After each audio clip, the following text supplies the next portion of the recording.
Welcome to Don't Buy the Bull, a podcast dedicated to unmasking the truth behind how so-called trusted Wall Street institutions and the American government really work. I'm your host, Cassandra Toroian. You can call me Cass.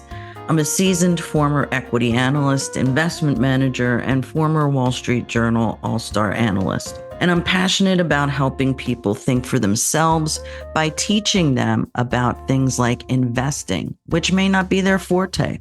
My only goal is to help you figure out how to use your own discernment and instinct to make good investment decisions for yourself. I have no skin in the game. And to do what I'd like to help you do, we have to look at the world around us, since the stock market does not operate in the bubble. So let's dive in. Hi, everybody. I'm Cassandra Toroian. This is my podcast, Don't Buy the Bull. And today we're going to talk about some bull. I'm telling you, it gets more frustrating and more frustrating to deal with as a consumer, certain industries. And I think one of the main industries, we all can relate to this, is whoever our core telecommunications provider is. I'm talking about the AT&Ts, Verizons, Comcasts of the world, right? Let's face it, they, for most of us, are the predominant internet provider, cell phone provider, at least at home, maybe not in your office, but obviously they're the big three.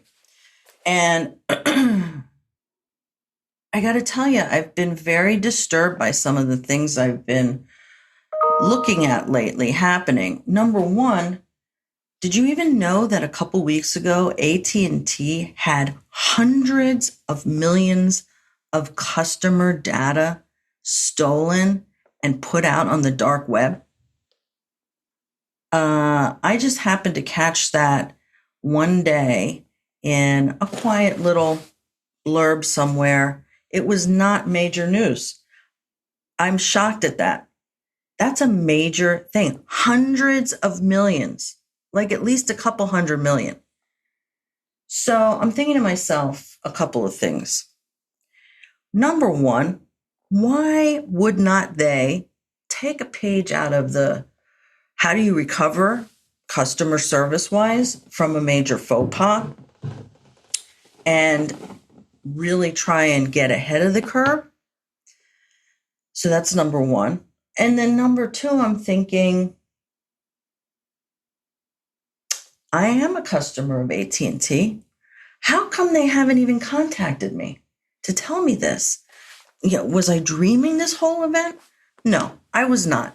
In fact, the reason why I'm bringing this up today is because I finally got an email correspondence from AT&T today telling me that they're very sorry that some of their customers' data ended up being stolen and being put out on the dark web. It was sort of a very nebulous, ambiguous kind of mea culpa. But the reality is that the actual news story I read said very substantive data of people were stolen. It was date of birth, social security numbers, email addresses, names, enough that somebody could easily go and replace your identity, steal your identity, or maybe something like go register to vote somewhere. I don't know. Interesting, right? So I have to say to myself, as an investor, like, is this the kind of company that I want to invest in? That's very poor respect for customers. And clearly the folks at the top, management, like, they're okay with this horrible communication of such an incredibly private type of information ending up on the black web and them taking weeks to get to their customers. So why am I telling you this? Well, I have in my little mind, I always have had this for many years. For myself personally, doesn't mean, your list would be the same, but I have something in my mind I call the no touch list. And that's where I say to myself, that company, I'm not touching it. Because why would I want to invest in a company that I think has a flawed management? And until proven differently, they're staying on my no touch list. But I'm going to go a step further than that. And I'm going to say that there's whole industries out there, in my opinion, that actually should be, well, they're on my no touch list. I'll give you another example. So for me, the big three, Telecom, Verizon, AT&T, Comcast, they're all on my no touch list. That entire industry is on my no touch list. Why? Well, what are they doing new other than fighting with each other over trying to steal customers from one another with a better deal? The pie is not getting any bigger from what I can tell. They're just reslicing it every so often. I'm not seeing a tremendous amount of new technology or innovations coming out of those companies. And hey, if I'm wrong, please send me an email and tell me something different.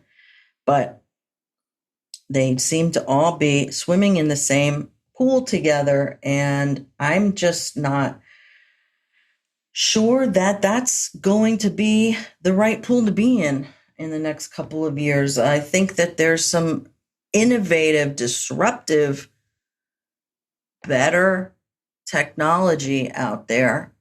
Not necessarily that it's investable yet because it's maybe private still, but ultimately, I think there are disruptive, and when I say disruptive, I mean game-changing, society-changing technology, i.e., think of the iPhone when it was first introduced. So Starlink, anybody heard of it? Well, Starlink was the brainchild of Mr. Elon Musk, and he has launched thousands of small, low-orbit satellites in the air, in low orbit, and can now beam internet service to virtually anywhere in the world.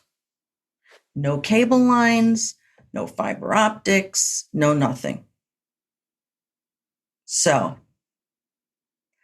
why would someone not take advantage of the opportunity to test that out? Or at least, if you're a disgruntled client of one of the big three, you have somewhere you can go. There are options now that are pretty valid. So this is why I say we know already about Starlink. I'm sure there's others out there. And what does that mean for the telecom industry, for these big three? Well, it means they are already mature growth companies. And if they keep treating customers so poorly, those customers are going to leave. They're not now the only games in town. So those stocks could do pretty poorly over time. And in fact, if you look at the charts of them, when you can do that, just go to Yahoo Finance and type in one of their ticker symbols, you'll see pretty poor looking, dwindling lower charts. I don't think there's any coincidence with that. So I'll give you another example of another industry where I think it's maybe not quite as black and white, but for me, a little, and you might find this controversial, but pharma, big pharma. Yes, absolutely. There are some miracle drugs out there. There is no question. But I have to say that after witnessing what I did with these COVID vaccines and the ultimate, not only non-efficacy of them, which has now been, I guess, scientifically proven, and I think certain of those companies have even come forward and said that. Well, between that and just the, I'd say, damage done and deaths occurred resulting from some of those vaccines, for me, my no touch list may include for me some level of my moral beliefs, right? So I just don't feel comfortable investing in companies that I think may have contributed to people dying intentionally contributing to people dying unnecessarily at this point. So that's a whole industry for me that's in the no touch list. Well, where am I going with this now? So we've got, in the case of at least telecom, well, and I'll say in the case of the pharma industry as well, they all want our personal information, right? You want to try a new drug that might be better than the drug your doctor has prescribed for you, and you fill out something online and they'll send you a free sample with the doctor's prescription approval, right? In order to get that, they want all kinds of health information from you. Not to mention all of whatever they get from the health insurance companies about your health, all behind the scenes. Take telecom. You think Comcast, Verizon, and AT&T don't have all your daily whereabouts, exactly where you've been, as long as you have your phone with you? We all know that. They can ping it every second of the day. They've got all kinds of data that they can sell to third parties that would be interested in where you spend your time in order to market to you as the consumer-driven economy we are. So we have right now no real control over our own data. And yet, hundreds of billions upon billions of dollars every year are being made by these corporations using that data that they consider they got for free. Well, it's not really their data. It's our data. It's your life. It's my life. It's where I went today. So how do we change that? How do we begin to monetize? Well, my friends, there's something called Web3. And if you're not familiar with Web3 yet, we're going to talk more and more about it because it's really something that I think is, again, going to be disruptive. And why shouldn't we be monetizing our own destiny, basically? Why should Google be getting all of the analytics from how I surf the internet and selling that to everybody under the sun, and I get bupkis? The days of that are going to be over as Web3 becomes the next version of the internet. Now, I know most people over a certain age probably have no idea what the Web3 is. We're going to talk about that in more detail, a lot more detail in our upcoming episode, and explain to you really how it works. But at the end of the day, it means one thing, and that's control, again, of our own information. So what did we learn today? Well, we learned about trying to keep your own no-touch list, if you will, and how you can identify names to put on there or industries to put on there. And we learned about Web3. This is the future. All right. Remember, don't buy the bull.